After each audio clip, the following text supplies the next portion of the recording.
राहली। अध्याय 20वां। महाराजा पृथु की यज्ञशाला में श्री हरि विष्णु का आना। श्री मैत्री जी ने कहा, विदुर जी, महाराजा पृथु के 99 यज्ञों से यज्ञ पुरुष भगवान विष्णु को बड़ा संतोष हुआ। उन्होंने इंद्र सहित वहां उपस्थित होकर पृथु से कहा, राजन, इंद्र ने तुम्हारे 100 यज्ञ पूरे नहीं होने दिए और उनमें विघ्न डाला। अब ये इसके लिए क्षमा चाहते हैं, उन्हें क्षमा कर दो, क्योंकि जो श्रेष्ठ मनुष्य होते हैं और सद्बुद्धि धारण करने वाले होते हैं, वे दूसरों से द्रोह नहीं करते। ये भी याद रख लेना। ऊपर एक आया कपट, परमात्मा को कपट प्यारा नहीं है। और दूसरा यहाँ आया द्रोह, किसी से दुश्मनी मत रखो। वो आपका कितना भी दुश्मन हो, जाको राखे साइया मार सके ना कोई, बाल न बाका कर सके जो जग बैरी हो। दुनिया को दुश्मन बनने दो, चिंता मत करो। दुनिया का मालिक दुश्मन न बन जाए, वो याद रख लेना। और दुनिया का मालिक हमारा दुश्मन बनता नहीं है। राम किसी को मारे नहीं, ऐसो नहीं मेरो राम, कल के बुरे काम हम खुद ही मर जाते हैं। ऐसा काम मत कर लेना कि परमात्मा नाराज होकर, नाराज फिर मैं दोहरा दूं, परमात्मा नाराज होता नहीं है। हमारे कर्मों की वजह से, वो कर्मों का फल देने की वजह से हमको लगता है परमात्मा नाराज है। ये याद रख लेना। बाकी परमात्मा जैसा दोस्त आपको कहाँ मिलेगा, परमात्मा जैसा गुरु आपको कहाँ मिलेगा, परमात्मा जैसा संबंधी आपको कहाँ मिलेगा। जो परमात्मा कर रहा है ना, शायद इंसान सोच भी नहीं सकता। हजारों बरस के बाद हमको क्या चाहिए, तो परमात्मा को पता है। होता है कि नहीं होता है, परमात्मा को पता है। ऐसे परमात्मा से दूर जाकर और दूसरों से द्रोह करके या कपट करके कहाँ जाएंगे। वे जानते हैं, क्योंकि जो श्रेष्ठ मनुष्य होते हैं और सद्बुद्धि धारण करने वाले होते हैं, वे दूसरों से द्रोह नहीं करते। वे जानते हैं कि यह शरीर नश्वर है और आत्मा ही है। यदि तुम जैसे लोग भी मेरी माया के वशीभूत हो जाओगे तो सारा किया धरा व्यर्थ हो जाएगा। ज्ञानी पुरुष शरीर को वासना कर्मों का पुतला और अज्ञानी समझकर कभी इसमें आसक्त नहीं होते। यदि तुम जैसे लोग भी मेरी माया के वशीभूत हो जाओगे तो सारा किया धरा व्यर्थ हो जाएगा। ज्ञानी पुरुष शरीर को वासना कर्मों का पुतला और अज्ञानी समझकर कभी इसमें आसक्त नहीं होते। ये पृथु को कह रहे हैं यज्ञ पुरुष भगवान, जो 100 यज्ञों से उत्पन्न आते हैं, प्रकट होते हैं, लेकिन 99 में राजी हो गए। क्यों? क्योंकि वो 100वां इंद्र को डरा रहा था। इंद्र को डर ये लग रहा था कि 100 यज्ञ पूरा हो जाएगा तो मेरी गद्दी इसको चली जाएगी। लेकिन पृथु महाराज ने गद्दी के लिए नहीं किया था, वो तो सबके हित के लिए किया था। नर श्रेष्ठ या आत्मा एक शुद्ध स्वयं प्रकाश निर्गुण सर्वव्यापक आवरण शून्य शरीर से भिन्न अन्य आत्माओं से रहित एवं सबका साक्षी है। साक्षी शिव इतना समझ आया ना, आनंद आ गया। इस साक्षी बन के ये जगत तमाशा देखना आया।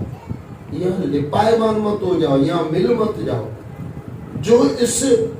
जो इसे इस प्रकार शरीर से अलग जानता है, वह कभी प्रकृति के तीनों गुणों सत्व रज और तम में लिप्त नहीं होता, क्योंकि उसकी स्थिति मुझ परमात्मा में रहती है। हे राजन, जो पुरुष अपनी सभी कामनाओं पर नियंत्रण करके वर्ण आश्रम धर्मों के द्वारा नित्य प्रति श्रद्धा पूर्वक मेरी आराधना करता है, उसका चित्त धीरे धीरे शुद्ध हो जाता है और उसे तत्व ज्ञान की प्राप्ति हो जाती है। ये सुन लो, ये हमारे काम का है।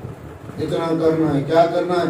हे राजन, जो पुरुष, इसमें स्त्री भी समझ लेना, ऐसा नहीं कि माताएं समझे हमारे लिए कहा देंगे।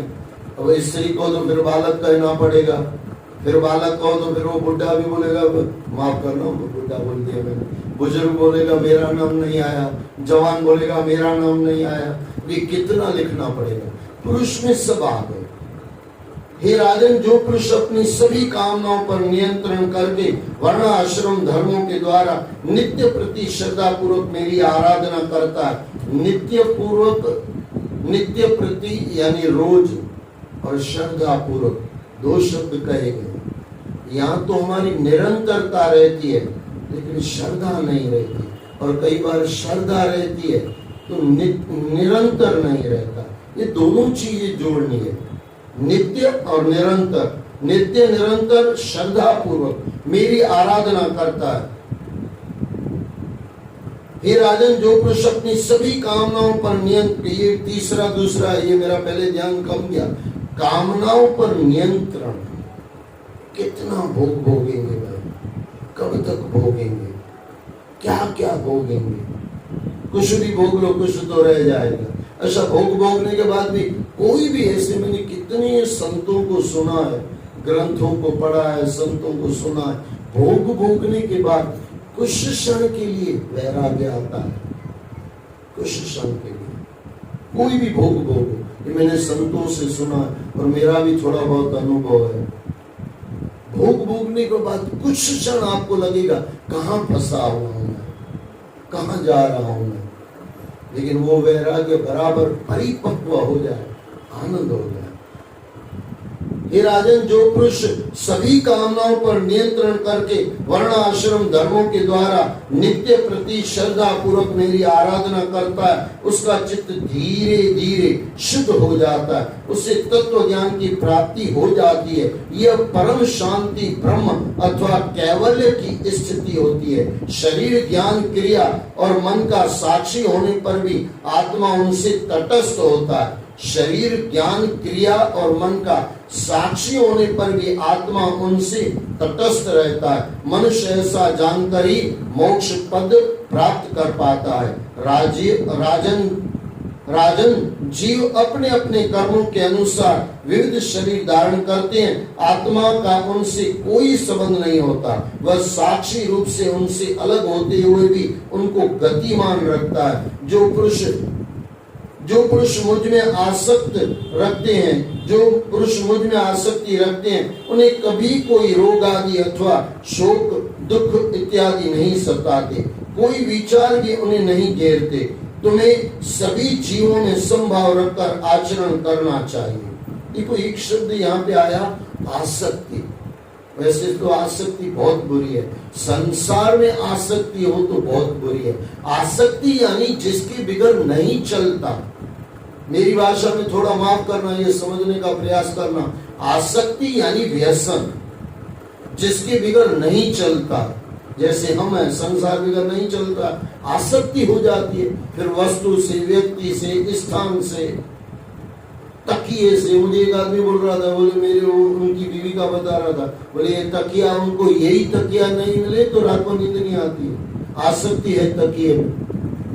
आसक्ति वहां से निकाल के परमात्मा में आ जाए कि उसके बिगर नहीं चलेगा, हो गया काम। हमारा तो उल्टा है, इनके बिगर चलता है और इसके लिए दुखी है। जिस दिन ये पक्का कर ले कि इनके बिगर नहीं चलेगा, और इसके लिए तीन चीजें कही गई। एक तो कहा गया भाई अपने कर्मों को, ये ऊपर जो कहा गया कामनाओं पर नियंत्रण, और दूसरा कहा गया निरंतर, और तीसरा कहा गया श्रद्धा से। दो काम करना है, एक काम नहीं करना है। एक काम जो नहीं करना है वो क्या करना है, यानी कामनाओं में नहीं फंसना है और श्रद्धा रखनी है, और दूसरा निरंतर करना है, तो धीरे धीरे सब होता जाता है। तुम्हें सभी जीवों से समभाव रखकर आचरण करना चाहिए और लोगों की रक्षा करनी चाहिए। राजा का कल्याण प्रजा के समुचित पालन नहीं है। इसके विपरीत जो राजा प्रजा का पालन उचित रूप से नहीं करता, उसके सारे पुण्य नष्ट हो जाते हैं और वह पाप का भागी होता है। ये खाली पृथ्वी राजा को नहीं कहा जा रहा है, ये हमको भी कहा जा रहा है, क्योंकि हम भी घर के राजा ही हैं। अच्छा, आप अब थोड़ा दूसरा समझ लो, आप घर के राजा हो न हो, इस शरीर के तो राजा हो कि नहीं हो। शरीर का तो हर इंसान राजा है ना, लेकिन नौकर बन के बैठा हुआ है, बस दिक्कतें वो है। आंखें यहाँ ले जाती है, कान वो वहां ले जाते हैं, जीभ वहां ले जाती है, कहीं ना कहीं लेके चले जाते हैं ना। शरीर हमको ले जाए कि हम शरीर को ले जाए? जिस दिन हम शरीर को ले जाएंगे परमात्मा तरफ, कामनाओं को कट करके श्रद्धा से निरंतर ले जाएंगे, हो गया काम। लेकिन इतने से होता नहीं है। कहने में तो 1 मिनट लगता है, लेकिन करने में सदियां बीत जाती है। इसके विपरीत जो राजा प्रजा का पालन उचित रूप से नहीं करता, उसके सारे पुण्य नष्ट हो जाते हैं, वह पाप का भागी होता है। यदि तुम श्रेष्ठ ब्राह्मण और मंत्रियों की सलाह पर पृथ्वी का न्याय पूर्वक पालन करोगे तो तुम्हें घर बैठे ही सनकादि ऋषियों के दर्शन होंगे। हे राजन, तुम्हारे उत्तम गुण और स्वभाव से मुझे अपने वश कर लिया है। तुम्हारे उत्तम गुण और स्वभाव ने मुझे अपने वश में कर लिया। तुम्हारी जो इच्छा हो मुझसे वर मांग लो। जिनके मन में जीवों के प्रति प्रेम और समता का भाव रहता है, मैं उनके हृदय में निवास करता हूँ। इतना सरल है, इतना ही करना है। क्या करना है? जिनके मन में जीवों के प्रति प्रेम और समता का भाव रहता है, उनके हृदय में मैं निवास करता हूँ। तप, यज्ञ और योग साधना के द्वारा मुझे पाना सरल नहीं है, मैं तो भक्त के हृदय में रहता हूँ। विदुर जी, इस प्रकार भगवान श्री विष्णु के मधुर वचन सुनकर महाराजा पृथु ने इंद्र को क्षमा कर दिया और उसे इस प्रकार भगवान श्री विष्णु के मधुर वचन सुनकर महाराजा पृथु ने इंद्र को क्षमा कर दिया और उसे अपने हृदय से लगा लिया। उन्होंने अपने व्यवहार से उसकी लज्जा को दूर किया और उसे मित्र बना लिया। उसकी उपरांत महाराजा पृथु ने प्रेम भाव से भगवान विष्णु के चरण कमलों का पूजन किया और उन्हें स्नेहवश अपने पास ही रोक लिया। वे उनके चरण पकड़ कर बैठे रहे। उनके मुख से बोल नहीं फूट रहे थे, केवल प्रेम अश्रुओं से ही वे उनके चरण पखारते रहे। बहुत समय बीत जाने पर भगवान श्री हरि ने अपना हाथ पृथु के शीश पर रखा तो उनका बोल निकला। महाराजा पृथु बोले, हे दीनानाथ, हे मोक्ष देने वाले भगवान श्री हरि, आप वर देने में समर्थ हैं। कोई भी बुद्धिमान पुरुष आपसे अनेक प्रकार के भौतिक सुखों को मांग सकता है, मुझे ऐसा कोई सुख नहीं चाहिए। वाह, मुझे तो मोक्ष की भी कामना नहीं है, मुझे तो बस आप 10,000 कान दे दीजिए जिससे मैं आपके लीला में गुणों को सुन सकूं। 10,000 कान, हमारा तो 2 कान होता है, उसमें 5 मिनट लेट हो जाता है तो राम राम। और ये बाबा जी को 10,000 कान हो। अच्छा, ये कोई गली का समझो लड़का नहीं बोल रहा है, पृथ्वी राजा बोल रहा है जिसको भगवान कहा गया। अच्छा, राजा को कितने काम होते होंगे? हमको तो क्या भाई, I am not busy, I am only busy. असा कहते टाइम ही ना होगा परमात्मा जी पास। टाइम होता है क्या परमात्मा के लिए? 5 मिनट 7 मिनट लेट हो जाता है, माता मुझे कहती है, भाई साहब आप 3-4 मिनट लेट कर देते हो। क्या करूं भाई, वो मुझे पूरा करना होता है और दौड़ के मुझे पूरा करना आता नहीं। दौड़ता हूं मैं, लेकिन संसार में। यहाँ बैठ के दौड़ना बंद कर दो। जब भी आप परमात्मा का कार्य करो ना, आराम से करो। 5-10 मिनट में कोई दुनिया नीचे ऊपर होने वाली नहीं है। कोई आपका 10-20 हजार 50 हजार खाने वाला नहीं है 10 मिनट में। और कोई खा लिया ना भगवान की वजह से, तुम 1 पैसा दोगे, वो 10 लाख देगा। लेकिन पता नहीं कहाँ इंसान जा रहा है आज का। कहना बहुत कुछ होता है, आपको पता है। बहुत समय बीत जाने पर भगवान श्री हरि ने अपना हाथ राजा पृथु के शीश पर रखा तो उनका बोल निकला। महाराजा पृथु बोले, हे दीनानाथ, हे मोक्ष देने वाले भगवान श्री हरि, आप वर देने में समर्थ हैं। कोई भी बुद्धिमान पुरुष आपसे अनेक प्रकार के भौतिक सुखों को मांग सकता है, मुझे ऐसा कोई सुख नहीं चाहिए। मुझे तो मोक्ष की भी कामना नहीं है, मुझे तो बस आप 10,000 कान दे दीजिए जिसमें मैं आपके लीला में गुणों को सुन सकूं। हे प्रभु, आपके चरण कमलों से उड़े पराग कणों में इतनी शक्ति होती है कि महात्मा व्यास जी आपकी लीलाओं का बखान करके तत्व ज्ञान की प्राप्ति करा देते हैं। इसलिए मैं अन्य वरों को लेकर क्या करूंगा। हे उत्तम कीर्ति में प्रभु, सत्संग में आपके मंगल में सुयश को भाग्य से, हे उत्तम कीर्ति में प्रभु, सत्संग में आपके मंगल में सुयश को भाग्य से जो एक बार सुन लेता है, वह जीवधारी मनुष्य तृप्त हो जाता है। होती है ना भाई तृप्ति। अगर हम समय को छोड़ दें ना, तो इतनी बढ़िया तृप्ति हो जाए। तो समय कहता है कि भाई बाहर निकलो। महाकाल से उठा के समय बाहर खींच के ले आता है, इसके लिए वापस तृप्ति चली जाती है। वह जीवधारी मनुष्य तृप्त हो जाता है, उसकी आत्मा स्वतः ही आप में लीन हो जाती है। हे प्रभु, मैं अकिंचन जीव श्री लक्ष्मी जी की भांति सदैव आपके सानिध्य में रहकर आपके वचनों को सुनने की अभिलाषी हूँ, कृपया मुझे ऐसा वरदान दीजिए कि मेरी भक्ति सदैव आपके श्री चरणों में बनी रहे। मैं बिना किसी इच्छा के आपका भजन करता रहूं, बस यही मैं चाहता हूँ। और शायद यही हमारी चाह होनी चाहिए, पक्की यही चाह होनी चाहिए। बाकी तो जो मिला है ना सब चला जाएगा, और ये मिला है ना कभी छूटता नहीं है। परमात्मा मिला है तो छूटता नहीं है, और संसार का कुछ भी मिल जाए सब छूट जाता है। अरे अपना शरीर नहीं छूट रह पाता, वो छूट जाता। हे प्रभु, आपकी माया से वशीभूत होकर ही आपकी माया से वशीभूत होकर ही जीव इस संसार में भौतिक सुखों और स्त्री पुत्र आदि की कामना करते हैं। वे इन विषय भोगों में आपकी ही खोज करता है। आप ही तो सुख के स्रोत हैं।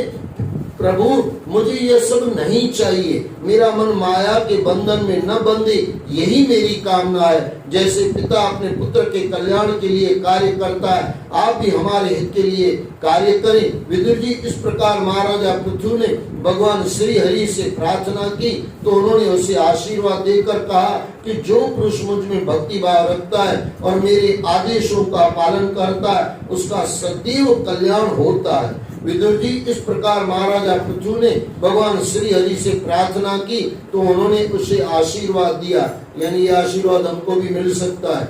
जो पुरुष मुझ में भक्ति भाव रखता है और मेरे आदेशों का पालन करता है, उसका सदैव कल्याण होता है। विदुर जी, भगवान श्री हरि के वचनों का महाराजा पृथु ने पूरी तरह पालन किया।